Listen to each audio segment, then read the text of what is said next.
специалистов для своего рода войск. Здесь учатся более 3000 человек. Никита Гольдин, Игорь Завидей, Владимир Синица, телеканал «Звезда».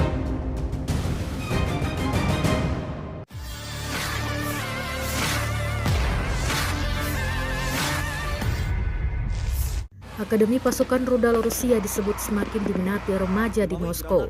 Seperti rekaman yang diunggah di Telegraph Kementerian Pertahanan Rusia pada Selasa, 8 Oktober 2024. Saat saya besar nanti saya ingin datang ke sini dan menjadi perwira, kata seorang remaja yang bertandang ke akademi tersebut.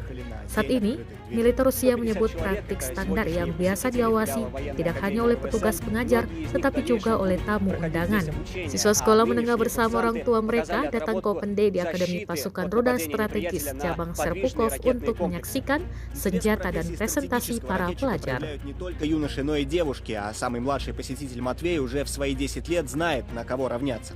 Когда я вырасту, я хочу поступить сюда и стать офицером, как папа. Русский язык, математика, профиль, физика или информатика на выбор. Абитуриент должен сдать ЕГЭ по этим предметам для поступления в Серпуховский филиал Академии РВСН. Кроме того, будет внутренний экзамен по физической подготовке.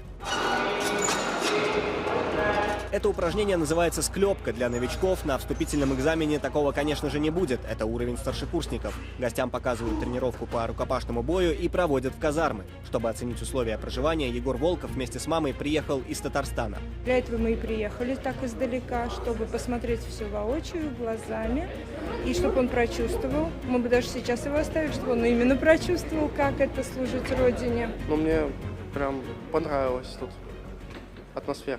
Так, молодцы, уже на один курс мы людей набрали, присаживайтесь. Теперь попрошу представить пап, которые служили в РВСН. Есть такие? Вам, мужики, респект и уважуха, присаживайтесь. 5 лет обучения, 5 факультетов на выбор, отпуск 2 раза в год. Денежное довольствие зависит от успеваемости. Курсант за отличную учебу может получать 26 тысяч рублей в месяц. Ежегодно выпускается более 600 офицеров.